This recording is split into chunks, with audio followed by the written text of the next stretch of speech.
ज्ञान प्राप्ति सदा ही समर्पण से होती है, ये हम सब जानते हैं। किंतु समर्पण का वास्तविक महत्व क्या है? क्या हमने कभी विचार किया? मनुष्य का मन सदा ही ज्ञान प्राप्ति में विभिन्न बाधाओं को उत्पन्न करता है। कभी किसी अन्य विद्यार्थी से ईर्ष्या हो जाती है, कभी पढ़ाए हुए पाठों पर संदेह जन्मता है, और कभी गुरु द्वारा दिया गया दंड मन को अहंकार से भर देता है। नहीं, क्या ऐसा नहीं होता? न जाने कैसे कैसे विचार मन को भटकाते हैं, और मन की इसी अयोग्य स्थिति के कारण हम ज्ञान प्राप्त नहीं कर पाते। मन की योग्य स्थिति केवल समर्पण से निर्मित होती है। समर्पण मनुष्य के अहंकार का नाश करता है, ईर्ष्या, महत्वाकांक्षा आदि भावनाओं को दूर कर हृदय को शांत करता है और मन को एकाग्र करता है। वास्तव में ईश्वर की सृष्टि में ना ज्ञान की मर्यादा है, ना ज्ञानियों की। गुरु दत्तात्रेय ने तो गाय और श्वान से भी ज्ञान प्राप्त कर लिया था।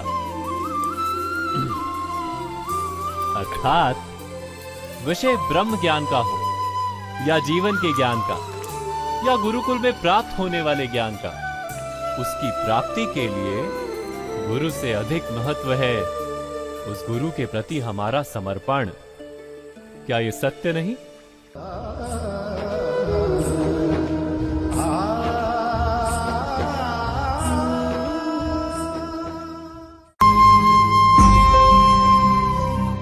प्रत्येक मनुष्य के जीवन में ऐसा क्षण अवश्य आता है जब सारे स्वप्न, सारी आशाएं, सारे दृश्य ध्वस्त हो जाते हैं। जीवन के सारे आयोजन ही बिखर जाते हैं। एक और धर्म होता है और दूसरी ओर सुख। इसी को धर्म संकट कहते हैं।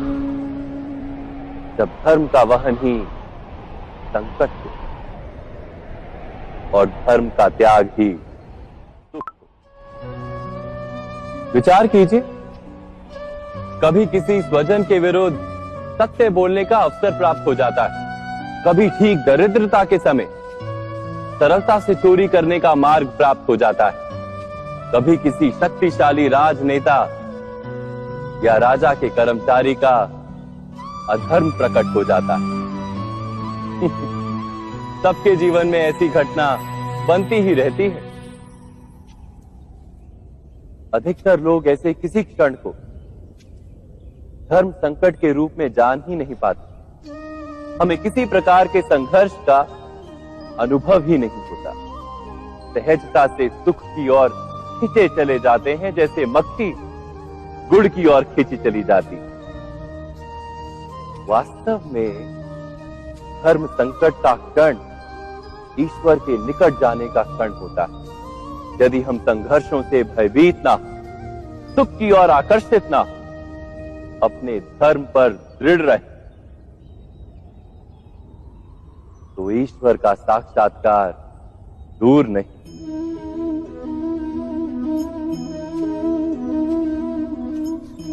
पवन से युद्ध करने वाला पत्ता यदि पेड़ से गिरता है तो भी आकाश की ओर उठता है। पवन से झुकने वाली घास वहीं भूमि पर रह जाती है। अर्थात धर्म संकट से यदि हम संकट को ही टाल दें तो सुख तो मिलता है, जीवन बढ़ता है, किंतु क्या चरित्र नहीं टूटता? क्या आत्मा दरिद्र नहीं हो जाती? क्या ईश्वर से अंतर नहीं हो जाता? स्वयं विचार कीजिए।